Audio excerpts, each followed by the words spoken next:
Guys, welcome back to my channel. তো explain শুরু করার আগে আপনাদের কাছে রিকোয়েস্ট, প্লিজ যারা এই ড্রামার আগের এপিসোডগুলি দেখেননি তারা আগের এপিসোডগুলি দেখে নিন, নাহলে ড্রামার কিছুই বুঝতে পারবে না, যা আমার চ্যানেলের প্লেলিস্টে খুব সহজেই আপনারা পেয়ে যাবেন। আর যারা আমার চ্যানেলে নতুন তাদের কাছে রিকোয়েস্ট, প্লিজ চ্যানেলটিকে সাবস্ক্রাইব করে আমাকে সাপোর্ট অবশ্যই করবেন, যাতে এভাবেই নতুন নতুন ড্রামার এক্সপ্লেনেশন নিয়ে আসতে পারি আমি।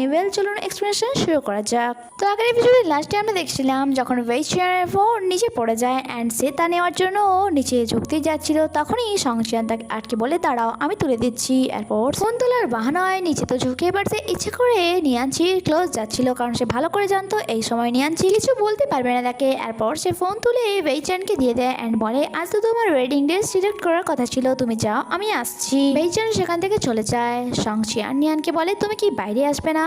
আর যখন সে বাইরে আসে তাকে বলে, চলো আমি তোমাকে ড্রপ করে দিয়ে আসছি। নেক্সট সিনে আমরা দেখি নিয়ান কার থেকে নামার সময় সে তার ফোন চায় তাকে।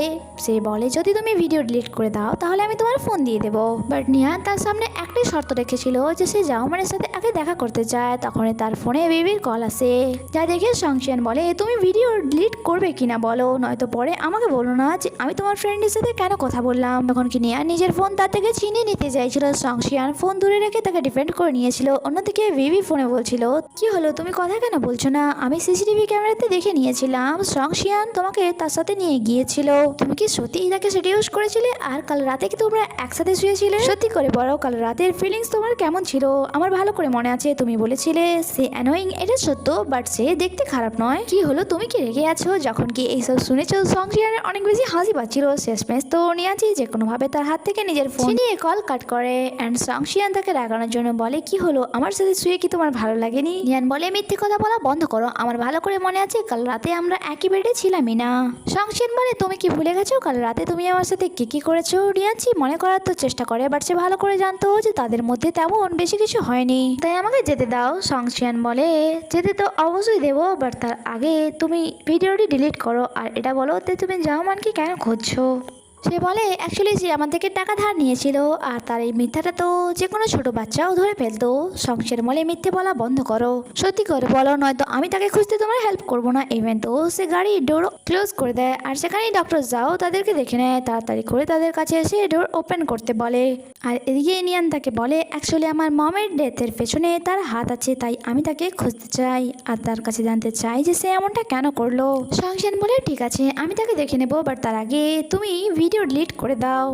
নিয়ান দেখায় যে আমার কাছে এরকম কোনো ভিডিও নেই। সংশিয়ান বলে, তোমার কি মনে হয় না তুমি একটু বেশি চালাকি দেখাচ্ছ? প্রত্যেকবার তুমি এভাবেই কোনো না কোনো ট্রিক্স ইউজ করো আর সফল হয়ে যাও।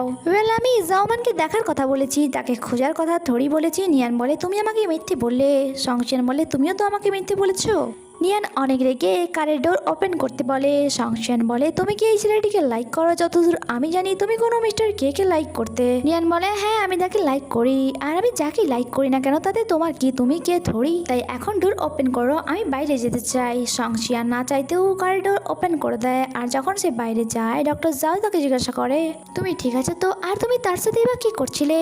নিয়ান অনেক রেগে বলে, তার সাথে আমার কোনো সাথ নেই, আর সেখান থেকে চলে যায়। আর এদিকে সংশিয়ান যে আসলে কে ছিল সে ভাবছিল যে, নিয়ান আমি তোমাকে আগেই ওয়ার্ন করেছিলাম যে আমার জন্য নিজের মনে কোনো ফিলিংস জেনারেট করো না। ফ্ল্যাশব্যাক দ্বারা আমরা জানতে পারি যখন নিয়ান তাকে বলেছিল, কি হয়েছে যদি তোমার জন্য আমার মনে কিছু ফিলিংস চলেও আসে, আমি ভালো করে জানি আমরা কখনো এক হতে পারবো না। তারপর ফ্ল্যাশব্যাকে আমাদেরকে সংশিয়ানকে একটি পুলিশ অফিসারের সাথে দেখানো হয় যে তাকে বলছিল, তোমার জন্য আমরা ফেক এমিজিয়া কেস বানিয়ে তো দিয়েছি, বাট এখন তোমার নিউ আইডেন্টিটি সংশিয়ান। মনে রাখবে তোমাকে তোমার মিশন কমপ্লিট করতে হবে, নয়তো তুমি বিপদে পড়ে যাবে।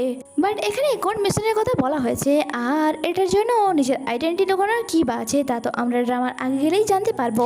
এদিকে ওয়েইচেন তাদের দুজনকে একসাথে দেখে নেয় অ্যান্ড অনেক রেগে ভাবে এই মেয়েটি আবারও আমার ফিয়ন্সেকে সেডিউস করার চেষ্টা করছে অ্যান্ড সে কাউকে মেসেজ করে দেয়। নেক্সট সিনে আমরা নিয়ানকে দেখি যে পেশেন্ট চেক করছিল, তখন তার কাছে কেউ এসে জানায় যে আপনাকে চিফ ডাকছে। তাই সে চিফের সাথে দেখা করতে ওয়ের হাউস যায় আর সাথে সাথে এসে ভাবছিল যে চিফ আমাকে এখানে কেন রেখেছে।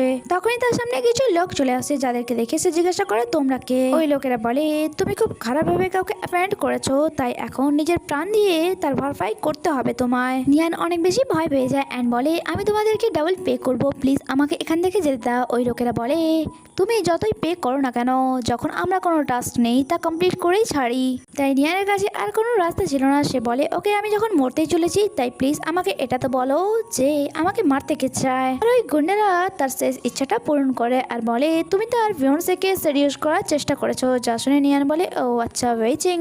আর সাথে সাথে এসে বলে ওঠে আমি সব কিছু রেকর্ড করে নিয়েছি, ইভেন তো এই রেকর্ডিংটি আমি ক্লাউডেও শেয়ার করে দিয়েছি। তাই আমি যদি মরেও যাই পুলিশ তোমাদেরকে খুঁজে নেবে। তাই নিজেদেরকে যদি বাঁচাতে চাও আমাকে এখান থেকে যেতে দাও। তখন সেখানে আগুন লেগে যায়। ওই লোকটি বাকিদেরকে জিজ্ঞাসা করে তোমরা আগুন কেন লাগালে? তারা বলে বস আমরা তো কিছুই করিনি। তার মানে সেখানে তারা ছাড়াও আরও কেউ ছিল। নিজেদের প্রাণ বাঁচাতে ওই গুন্ডারা তো ওখান থেকে চলে যায়, বাট নিয়ানকে সেখানেই লক করে দেয়। আর কিছুক্ষণের মধ্যেই ধোঁয়ায় রুম ভরে যায়। নিয়ানের শরীর অনেক বেশি অসুস্থ হয়ে পড়ে অ্যান্ড সে সেখান থেকে বেরোনোর রাস্তা খুঁজছিল, বাট সে কোনো রাস্তাই খুঁজে পায় না। ডক্টর জা যখন এই ব্যাপারে জানতে পারে সে সেখানে পৌঁছে যায়। অন্যদিকে সংশিয়ানো যখন এই খবরটি জানতে পারে সে তার মিটিং ছেড়ে ওয়ের হাউসে যাওয়ার জন্য বেরিয়ে পড়ে। অন্যদিকে ডক্টর জাও ইয়ানকে বলছিল তুমি চিন্তা করো না, কিছুক্ষণের মধ্যেই রেস্কিউ টিম চলে আসবে। আর এন্ড টাইমে সেখানে সংশিয়ানের এন্ট্রি হয় অ্যান্ড চেঁচিয়ে এসে ডক্টর জাওকে সাইডে সরতে বলে আর লাথি মেরে দরজা ভেঙে দেয়। ভেতরে গিয়ে সে নিয়ানের নাম ধরেই চেঁচাতে থাকে আর সে দেখে নিয়ান অজ্ঞান হয়ে পড়ে আছে। আর এখানেই এপিসোডটি শেষ হয়। আগে কি হয় তা জানতে স্টে কানেক্টেড। Bye bye.